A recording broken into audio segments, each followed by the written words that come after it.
Hi, good evening. Can the BJP increase its vote share and the number of seats it gets out of South India? Because that's really where this election is now poised.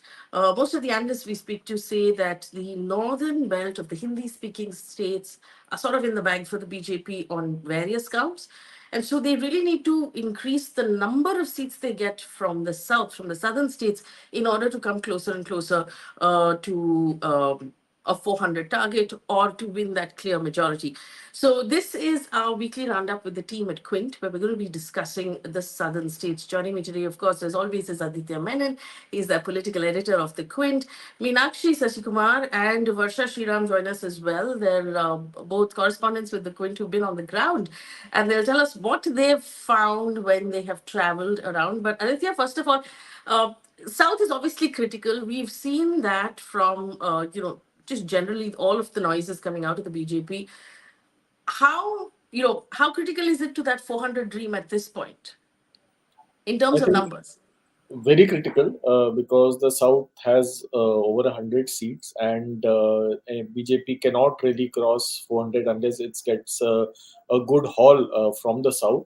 It's also a prestige battle for the BJP because PM Modi has invested a great deal of time and energy in Tamil Nadu Mm. in particular, and the BJP is really desperate to make a dent there. Uh, if we remember in 2019, all the surveys showed that Tamil Nadu and Kerala were among the few states where PM Modi lagged behind Rahul Gandhi in approval ratings by a pretty sizable margin, Punjab being the other state. So I think the Prime Minister has really taken that to heart, and he's made a lot of efforts from the Sengol to temple visits to even speaking Tamil in public occasions. Quoting poets, yeah. Yeah, so quoting Thiruvalluvar. So yeah, I think the PMS really spared no effort to make himself But more acceptable to the South. so here's the question, right? So there is the Katativu issue, this goal that they installed in the new parliament. Are these sort of issues landing in Tamil Nadu on the ground? Because we're getting different points of view. I think Varsha has just come back from Tamil Nadu. Varsha, would you like to address that? Yeah, I think to start off with, just to continue with what Aditya sir said, interestingly, in 2014, the first political rally that Mr. Modi held was in Tamil Nadu. And after the Lok Sabha polls were announced, also his first sort of rally was in Coimbatore last March. So Tamil Nadu has been extremely important for the BJP, especially this time with Annamalai, being the key face of the party. Coming to the major issues, I don't particularly think the issues of Kachativa, especially that's come out 2 weeks back, is landing on ground, because this has been an issue that's been in the past and was there, say, like in the year 2009 or 2010 during the sort of the civil war that was taking place. But right now, like on ground, especially like a few voters that I spoke to about I don't think so. Especially in Ramanathapuram, the fishermen issue has been a big issue in Tamil Nadu for a while, but there are so many reports that have come out where the fishermen themselves are like, okay, but this is something that's already, that has been an issue, but it's not an issue for now. It just seems like a problem that, like a election issue that the BJP has sort of brought into Tamil Nadu. But I'm not quite sure if it's actually landing or resonating with the voters here as a significant issue. And that's interesting, but I really want to start focusing for a second on Kerala, right? Because I find Kerala really fascinating. I think it's the Indian Express or the Times of India, I'm not mistaken, who has an article today about the fact that Rahul Gandhi in Wayanad is contesting against an ally, basically. And there's a lot of very interesting movements happening in Kerala. Meenakshi, I understand you have a keen understanding of Kerala right now. What's happening in Kerala? Give us the lay of the land. Okay, so if you're looking at Kerala as a whole, I think the UDF, which is the Congress-led political front in Kerala, they are in the lead, I would say.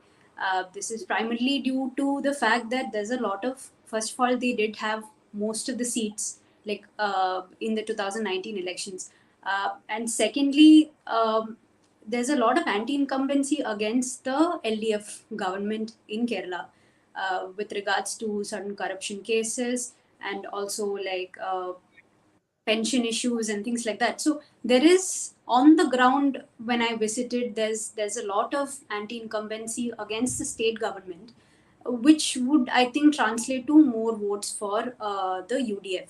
But again, we need to look at the fact that the BJP is sort of growing in vote share, I believe, especially in two seats, the two key seats that is Thiruvananthapuram as well as Thrissur.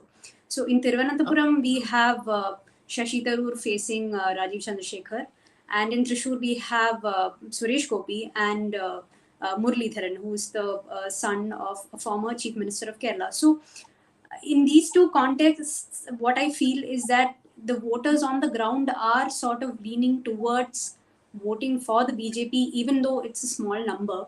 So I think there might be a never before seen sort of rise in vote share for the BJP, especially in these two seats, as well as some other seats like maybe Artingal, where V. Muralidharan is contesting as a union minister. So I would say, in like overall, when you look at it, the BJP is going to see some rise in the vote share, especially in Thiruvananthapuram and Thrissur. And This is really interesting, Meenakshi, because I was just reading Twitter where people are saying, oh, Rajiv Chandrasekhar has sort of been sacrificed by the BJP. He's going to be embarrassed because he's going up against a Shashi Tharoor and he's not going to be able to take that on. So I find what you're saying interesting. So do you say that he's just going to take some of the vote share away from Tharoor, or do you think that he actually stands a chance? Because he's not a fighter like Smriti Irani, let's be honest. So there are a couple of things to look at here. I think Rajiv Chandrasekhar will eat into the LDF's vote and probably not the UDF. But again, we need to look at the coastal region of Thiruvananthapuram. So coastal votes are very important for Shashi Tharoor. So like in 2014, when Tharoor was contesting against O. Rajagopal, he had, he's one of the prominent faces of, he was one of the prominent faces of BJP at the time, and he had a lot of following, and most of the urban votes went to O. Rajagopal back then, and it was looking as though Tharoor was about to lose, but it was the coastal votes that saved Tharoor. So the coastal region has en masse voted for Tharoor in the past, and for the past 3 terms, in fact. So this time, when I went on the ground, and my story, which is going to be out soon, is about the coastal votes of Thiruvananthapuram, and there is a little bit of support for the BJP in the coast, and most of the votes will definitely go for Tharoor.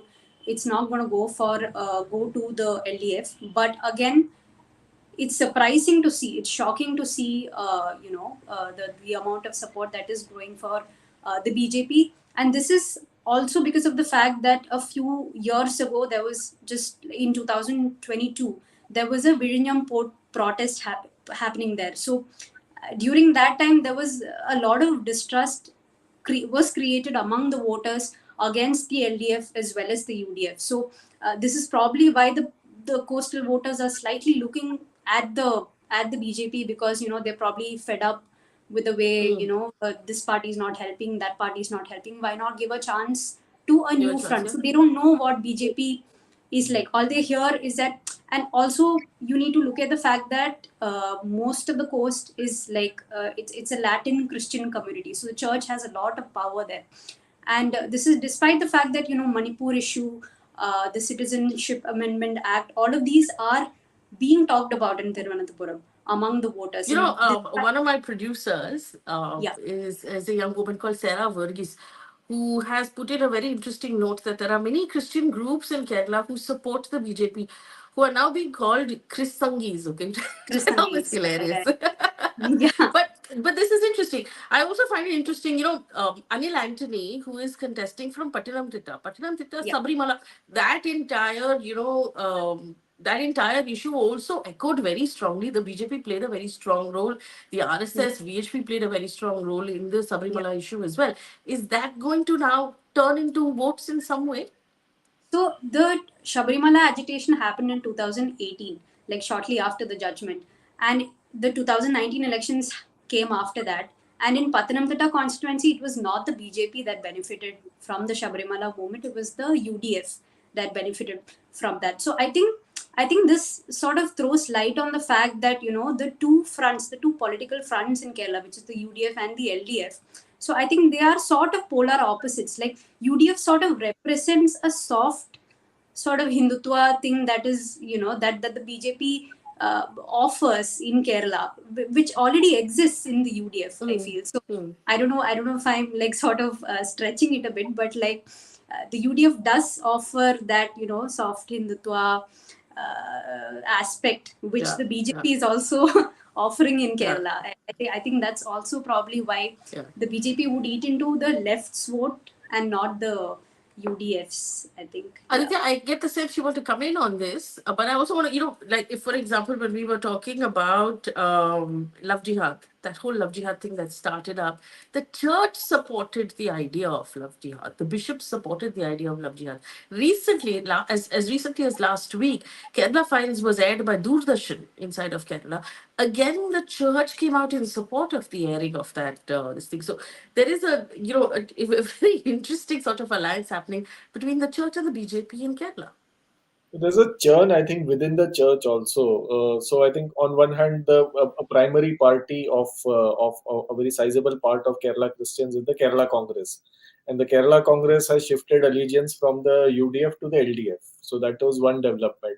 The second development is the retirement of A.K. Antony and the passing away of Uman Chandi. Both of them are sort of stalwarts of Kerala politics. Uman Chandi in particular held a great deal of weight among Kerala Christians in particular, but of course among other communities as well. So currently there is a vacuum in the Congress's Kerala Christian leadership.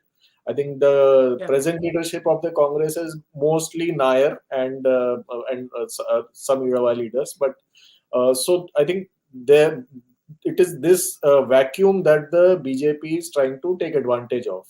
How far they're successful, we don't know. Because Kerala also has a history of voters voting differently at the center and state. As you know, many LDF voters who at the state level sometimes prefer UDF at the center because they sort of like Rahul Gandhi. They feel Sonia Gandhi followed pro-left policies, so they have those sympathy as well. So I think a lot of variables are sort of coming together in Kerala at this moment. I, in fact, wanted to ask Meenakshi about Suresh Gopi. Is he putting up a strong show in Thrissur? And is he getting support from Christians? He is.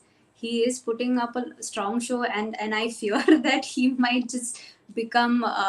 He might just at least become the second sort of. He'll come second. He'll beat Sunil Kumar and just like emerge as the second, the first runner-up, I guess. But again, I feel that in Thrissur, again, Muralidharan will sort of have the edge there.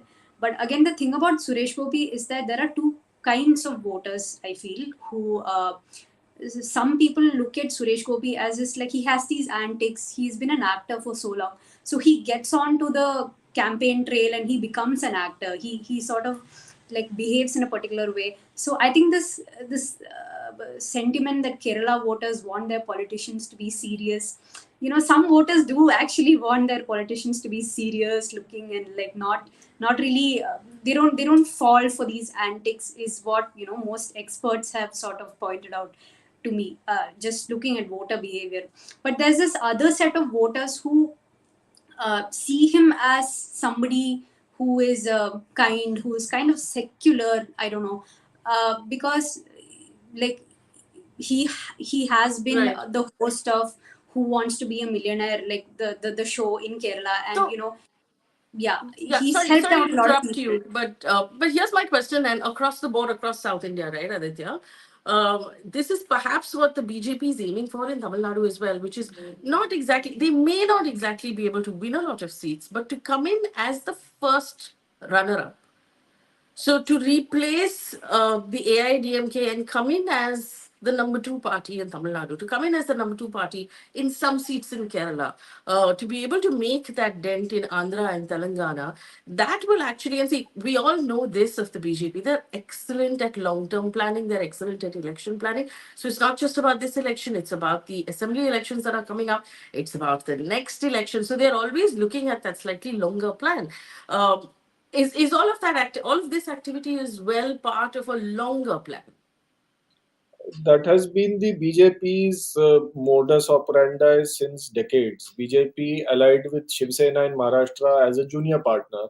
Then they eventually became the senior partner and then gobbled up the Shiv Sena eventually. They did the same with Assam Gan Parishad in Assam. They did the same with Janata Dal. It used to be called Janata Dal United in Karnataka, and then eventually the Janata Dal United of Karnataka disappeared, and then of course Janata Dal Secular also got sidelined, and BJP emerged as the main challenger to the Congress in Karnataka. Now I think the next state on their radar to do that is Andhra Pradesh, where they are aligned with the Telugu Desam party. The BJP realizes in Andhra that the TDP is a much more compatible party ideologically for it compared to the YSRCP, which has a far sizable Christian and a far sizable Dalit base as opposed to the TDP. The TDP has had previous alliances with the BJP, so ideologically there's a slight more compatible. So they feel that this is the party they can eventually replace in Andhra Pradesh. In Telangana, TRS didn't play a ball with the BJP, but the BJP is trying to, through by poaching individual TRS leaders, they're trying to sort of squeeze the TRS away and emerge as the main alternative to the Congress. Kerala, of course, remains an exception, as does Tamil Nadu, where the established two parties are so solidly entrenched that the BJP is unable to find that vacuum which it has found in a number of other states like Karnataka, Assam, and West Bengal also, for that matter. So, in that sense, I think the sort of the ideological hold of Dravidian politics in Tamil Nadu and left politics in Kerala is something that is sort of preventing the BJP from occupying that vacuum. I think Varsha, I wanted to ask her again related to this is, where does the AIDMK fit in? Does an average anti-DMK voter feel that BJP is better placed to take on the DMK, or is it still the AIDMK? So it's actually interesting you say this. So when the campaign sort of started, so the split between the ADMK and BJP was obviously big news last year in September.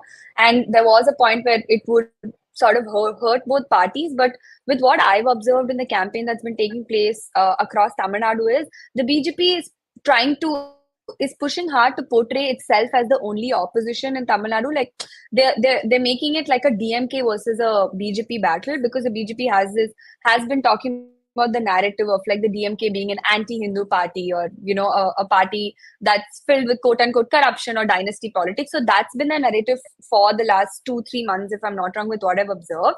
And the AIADMK was sort of seeming like is actually the underdog in these elections, because initially it was that there's no leadership, and with like rebel leaders like TTV Dinakaran and O Paneerselvam sort of aligning with the BJP.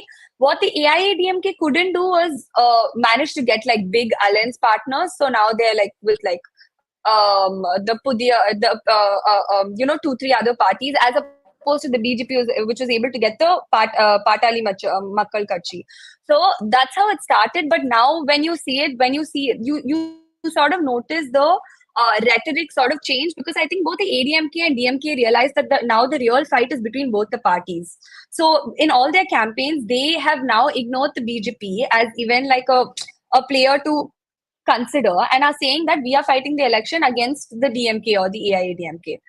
Coming to the anti-DMK voters, so there are two types of ADMK voters. One are the traditional vote bank, which is in the Kongu, the western region of Tamil Nadu, which the party has been extremely, where it's had a stronghold for years now.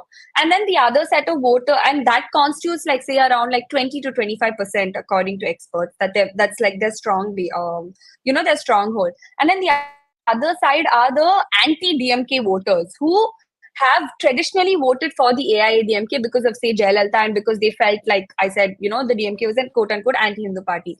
But with the BJP coming, and with the, the parties, before it was both of them together, so most of the anti-DMK voters would vote for the alliance, the NDA alliance.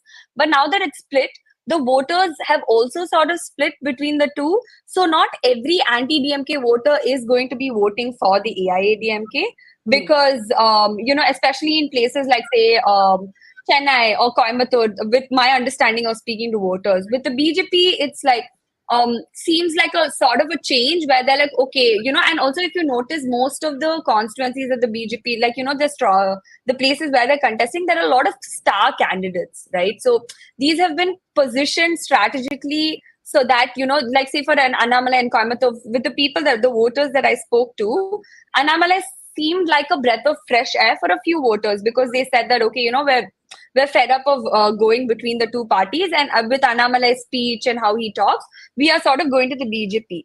Having said that, so a lot of voters I've known have been like AIADMK supporters for like 50 years or so, the people I spoke to, and I noticed that they wanted a shift because they felt like the ADMK after Jayalalitha there was no sort of leadership, so they were moving. But at the same time, I also met voters who ended up being at the traditional vote bank, right? Who said that no matter what, we are AIADMK supporters because we don't want the BJP to sort of come in, and for us, that will always be the party that we vote for. So this might hurt both parties equally, and that might also end up being an advantage for the DMK, even though it's facing anti-incumbency in certain constituencies, like say the Chennai South, which is like a more cosmopolitan city, or so. Because what happens is your votes are split, especially your Brahmin community votes are sort of split between the two parties. So the DMK has an advantage over. And so in like a constituency like Chennai South, where Tamilisai Soundararajan is contesting, right? So and the sitting MP is facing a lot of anti-incumbency because of the handling of the floods or civic issues and so on and so forth. But having said that, the vote splits, which is why so the DMK might have an edge in seats like that. So we can't sort of say that all the the AIDMK is not a key player in this fight, because the real fight still continues to remain between the two Dravidian parties, even though the BJP is sort of wanting to seem like the opposition to the DMK, is my understanding. I think The BJP is also taking a non-Dravidian stand, which has not been taken in the state for decades and decades and decades. So, is there enough support in a non-Dravidian stand to actually like build an entire ideology over? But Aditya, I also want to very quickly talk about Karnataka. DK Shivkumar has been, doing interviews saying we're very strong, we have nothing to worry about. Karnataka is sort of in the bag. Is that what you're reading as well? So Karnataka was a state where BJP actually swept last time. BJP won 25 seats, and BJP-backed independent Sumanlata Ambarish, she won from her seat in Mandya. So in that sense, BJP got 26 out of 28. Then of course JDS won one seat, which is now an ally of the BJP. So technically the BJP has 27 out of 28 seats in Karnataka. The only exception being DK Shivkumar's brother in the Bangalore rural. So BJP can only go down from there. There is no way that the BJP is repeating 27 out of 28. Now the question is whether BJP is losing 10 seats, or whether they're losing 5 seats, or whether they're losing 15 seats, as the Congress would be claiming. The surveys also divided on that. A majority of the early surveys said that the BJP is holding ground and they might cross 20. But the E-Dina survey that recently came that said that the Congress is probably having an edge in Karnataka. One major problem for the BJP is that it is a divided house. They have sort of managed to placate Yediyurappa, but in the process they have ended up alienating the brother. Ishwarappa is contesting against Yediyurappa's son in Shivamoga. There is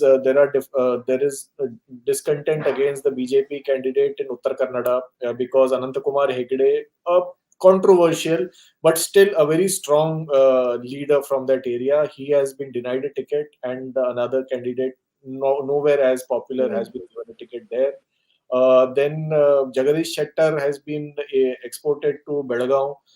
He's not from there, and he's facing a very strong fight from Lakshmi Hebadkar's son Mrunal Hebadkar in Belagaon.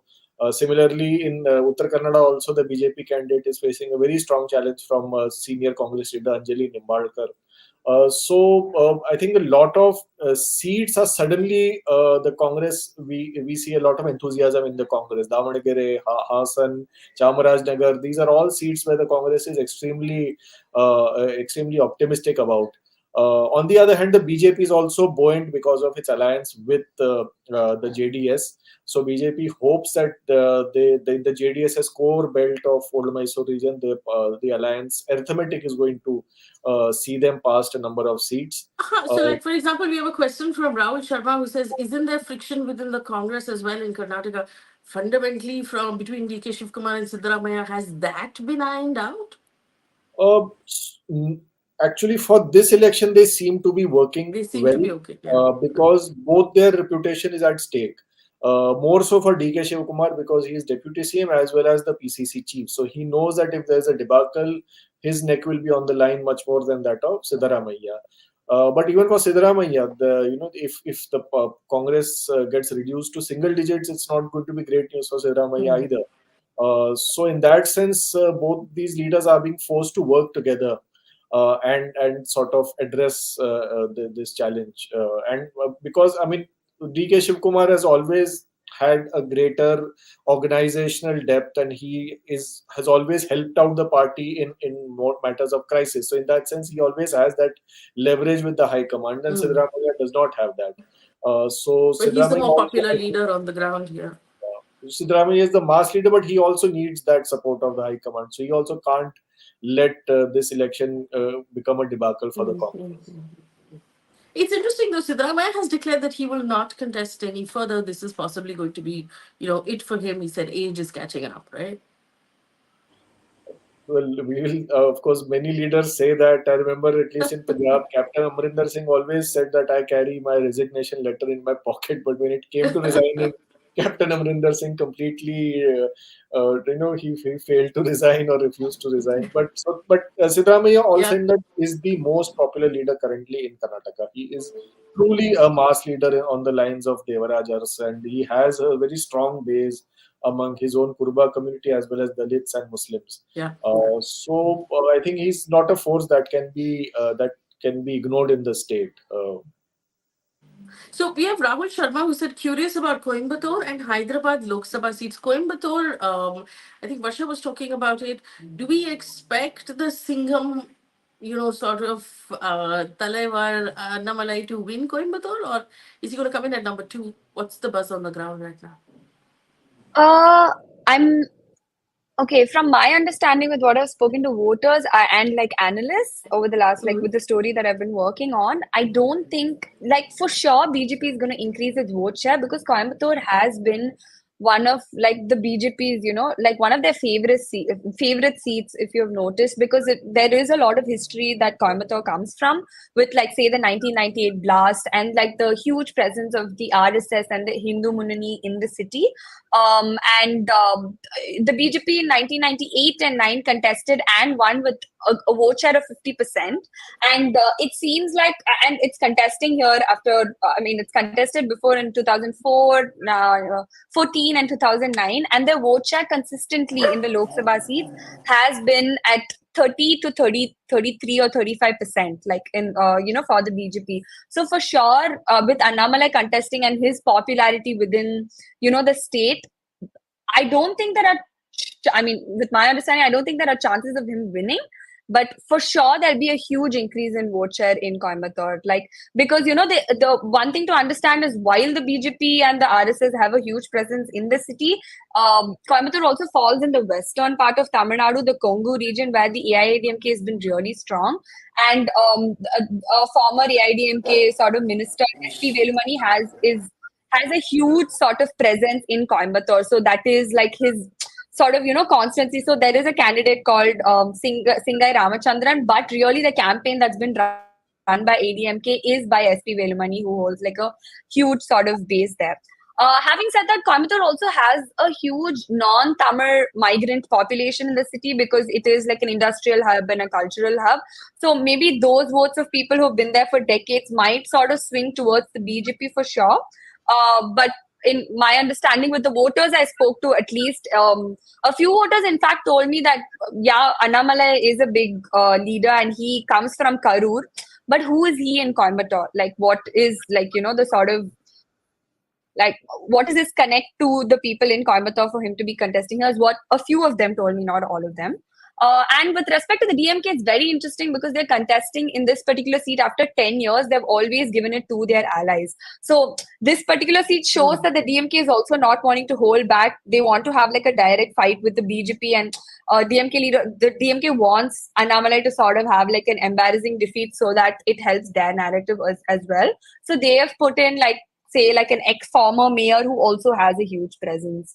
But I personally don't think that there are chances of him winning. There are definitely chances of a vote split in Coimbatore between the ADMK and the BJP, but Mr. Annamalai over there winning is not very likely. But it is an extremely interesting seat. Anything can change in the next, like, say, 2 weeks or so. Um, there's one person who's very helpfully written in our chat window. People who don't know anything about Tamil Nadu are debating. Very pathetic situation for North Indian media. All four of us are South Indian, Mr. Subramani Kannan. Anything. I would be personally very uncomfortable debating Bihar because I don't know anything about, the North. But this at least you should hand to us. That at least we're pronouncing everything correctly, as opposed to North Indian media. But what we have not talked about is Puducherry, because the Congress in its manifesto has assured statehood to Puducherry, and I wonder, what if that's going to make any sort of a difference, Aditya? I mean, for the first time, I think the Congress is proposing this, and Congress has always been the dominant player in Puducherry, and even the AINRC, which is now NDA partner, is a breakaway from the Congress. So, in that sense, this is a seat for the Congress to win or lose. So, I think they've really gone the extra mile to try and secure that for the India Alliance. But I don't think there was a very strong demand for Puducherry statehood so far. They have had some issues with the lieutenant governor. Maybe that has created some resentment towards direct central rule. But it's not as if there was a very strong statehood demand in Puducherry. So I'm not sure how much that is going to benefit the Congress in the Union Territory. There was an interesting question I actually wanted to come to. Yeah. Ananda Padmanabhan is saying in Karnataka, anti-BJP campaigns from civic society organizations like Bahutva Karnataka helped with BJP's defeat in the legislative assembly elections. Does the anti-BJP campaign hold any sway in Karnataka? It's actually a very interesting question because we don't see civil society and cultural organizations.